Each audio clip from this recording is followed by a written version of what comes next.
தேவன் நம்மை கிருபையாய் காத்து இந்த 5வது மாதம் முதல் நாளிலும் கூட தேவ சமூகத்தை நோக்கி பார்க்கும்படியாக தேவன் பாராட்டின கிருபைக்காக கர்த்தரை நாம் ஸ்தோத்திரிப்போம்.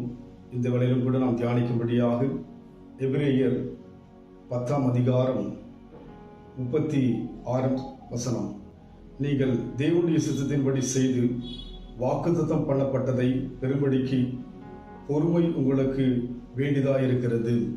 வேதம் தேவ ஜனங்களாகி நம்மை பார்த்து தெளிவான ஒரு வார்த்தை சொல்கிறது, பொறுமை உங்களுக்கு வேண்டியதாயிருக்கிறது. ஆம், கிறிஸ்துவத்துக்குள்ளாக நடக்கின்ற நம் வாழ்க்கையிலே பொறுமை மிக அவசியமாக தேவனுடைய பார்வையில் இருக்கிறது. நாம் பொறுமையோடு கூட இருப்போம் என்று சொன்னால் நிச்சயமாகவே வாக்குத்தத்தங்களை நம் வாழ்க்கையிலே சொந்தமாக்கி கொள்ள முடியும்.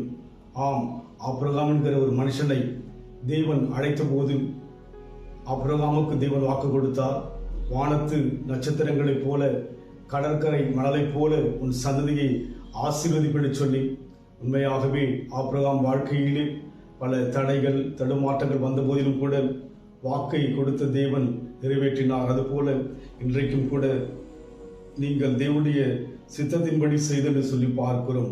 ஒன்று, அந்த வாக்கை பெறுவதற்கு தேவனுடைய வாக்குத்தத்தத்தை பெறுவதற்கு ஒன்று பொறுமை மிக அவசியமாக இருக்கிறது. இரண்டாவது, தேவனுடைய சித்தத்தின்படி செய்து அவருடைய விருப்பத்தின்படி செய்து. ஆம், ஆபிரகாமை தேவன் அழைத்த போது நான் காண்பிக்கும் தேசத்துக்கு போ என்று தேவன் சொன்னபோது போகிற இடம் என்னதென்று அறியாதபடி புறப்பட்டு போனான். ஆபிரகாம் கீழ்ப்படிந்தபடியினாலே அது தேவ பார்வையிலே தேவனுடைய சித்தமாக தேவனுடைய விருப்பமாக இருந்தது. அப்படியாக அவன் கடந்து போன போது தேவனுடைய சித்தத்தின்படி செய்த போது வாக்குத்தத்தமாகிய அந்த வார்த்தையை தன் வாழ்க்கையிலே அனுபவித்தான். ஏறக்குறைய 100 வயதான போது சாராளுடைய கர்ப்பம் செத்து போன போது ஆண்டவர் அவளுக்கு ஈசாக் என்கிற ஒரு அருமையான மகனை கொடுத்தார். அதுபோல இன்றைக்கு நாம் பொறுமையோடு இருப்போம். இரண்டாவது, தேவ சித்தத்தை தொடர்ந்து செய்வோம். தேவன் நம்முடைய வாழ்க்கையிலே நிறைவேற்ற வல்லவராய் இருக்கிறார். வாக்குத்தத்தம் செய்த கர்த்தரே, வாக்குமாற உண்மை நாதனே, வாக்குத்தத்தம் செய்த கர்த்தரே,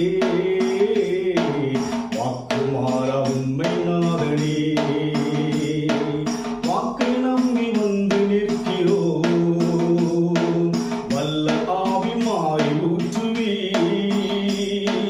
இயேசுவே நீ பெரியவர், இயேசுவே நீ பரிசுத்தர், இயேசுவே நீ நல்லவர், இயேசுவே நீ வல்லவர், வாக்கை நம்பி வந்து நிற்கிறோம், வல்ல ஆவிமாய் ஊற்றுவே.